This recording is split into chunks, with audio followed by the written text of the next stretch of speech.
جب حضرت ابوبکر صدیق رضی اللہ عنہ کو یہ پتہ لگا اچھا میری بیٹی کے خلاف جو لوگ بول رہے تھے انہوں نے ان کی ہاں میں ہاں ملا دی، اللہ کی قسم زندگی بھر اس کی مدد نہیں کروں گا، زندگی بھر اس کو کچھ نہیں دوں گا، میں قسم کھا لی۔ فوراً قرآن کریم میں آیت نازل ہوئی وَالْآيَاتِ لِأُولِي الْفَضْلِ مِنْكُمْ وَالسَّعَةِ أَنْ يُؤْتُوا أُولِي الْقُرْبَى وَالْمَسَاكِينَ وَالْمُهَاجِرِينَ فِي سَبِيلِ اللَّهِ وَلْيَعْفُوا وَلْيَصْفَحُوا أَلَا تُحِبُّونَ أَنْ يَغْفِرَ اللَّهُ لَكُمْ وَاللَّهُ غَفُورٌ رَحِيمٌ۔ قسم نہ کھا لینا۔ حضرت ابوبکر صدیق رضی اللہ تعالی عنہ بہت جلیل القدر صحابی ہیں، یار غار ہیں، حضور صلی اللہ علیہ وسلم کے دوست ہیں، عاشق ہیں، پہلے خلیفہ بنے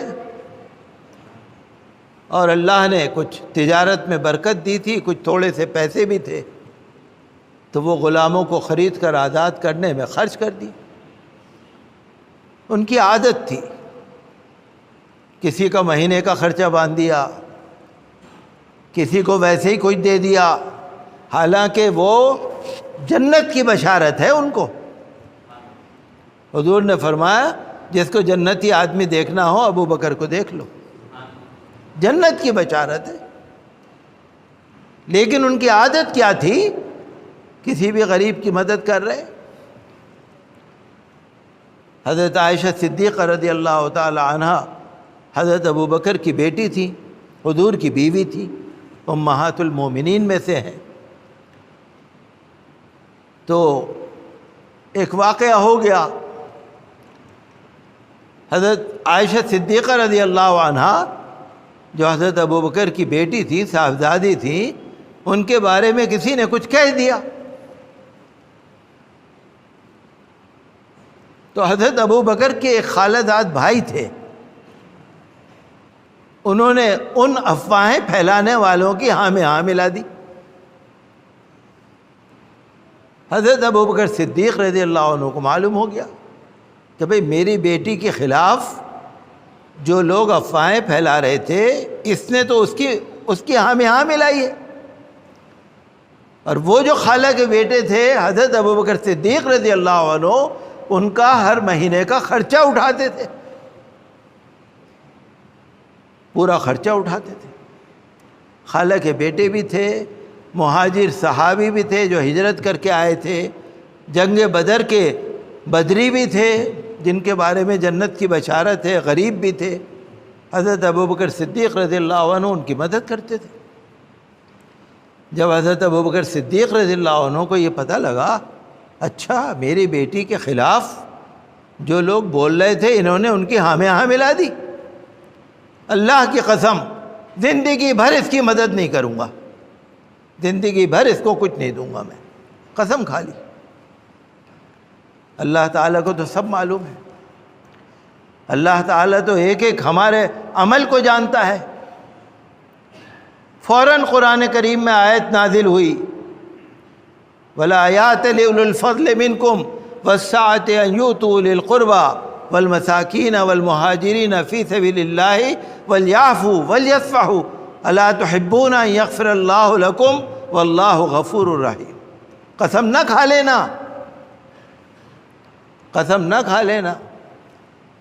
جو تم میں سے ایسے لوگ ہیں جو اللہ نے جن کو دین میں بڑا مرتبہ دیا ہے، بڑے فضیلت والے ہیں، وَالْآيَاتِ لِأُولِي الْفَضْلِ مِنْكُمْ وَالسَّعَةِ، اللہ نے ان کو کچھ پیسے میں گنجائش دی ہے، وہ قسم نہ کھا لیں کہ میں اپنے رشتہ دار کو کچھ نہیں دوں گا، کسی غریب کو کچھ نہیں دوں گا، میں ہجرت کرنے والے مہاجر صحابی کو کچھ نہیں دوں گا اللہ کی راہ میں، یہ قسم نہ کھا لیں۔ وَلْيَعْفُوا، معاف کرو، وَلْيَصْفَحُوا، درگزر کرو۔ أَلَا تُحِبُّونَ أَن يَغْفِرَ اللَّهُ لَكُمْ، کیا تم یہ نہیں چاہتے کہ اللہ تمہاری مغفرت کر دے؟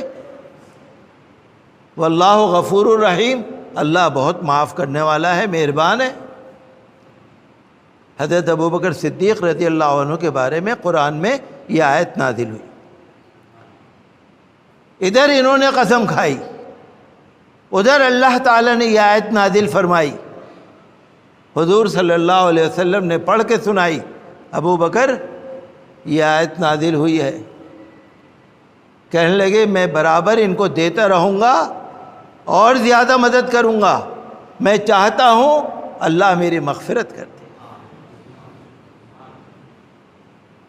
ہمیں کیا معلوم ہوا حضرت ابوبکر صدیق رضی اللہ عنہ کے واقعے سے؟ ہمیں کیا معلوم ہوا کہ آپ اگر کسی کو بند مٹھی 10 روپے مہینہ دے رہے ہیں، کسی کا خرچہ اٹھا رہے ہیں، کسی غریب، یتیم، بیوہ، مجبور، معذور، ضرورت مند کی آپ مدد کر رہے ہیں، اللہ کے ریکارڈ میں آ رہا ہے۔ اللہ کو معلوم ہے، آپ کو معلوم ہے، اس کو معلوم ہے، بس اللہ کے یہاں لکھا جا رہا ہے۔ حضرت ابوبکر صدیق رضی اللہ عنہ نے قسم اپنی توڑی، اور یہ جائز بات ہے۔ اگر کوئی کسی وقت جائز بات کے لیے قسم کھا لے تو اس کو ضروری ہے کہ وہ اپنی قسم توڑے، کفارہ دے دے، لیکن نیک کام کے اندر کبھی کمی نہ کرے۔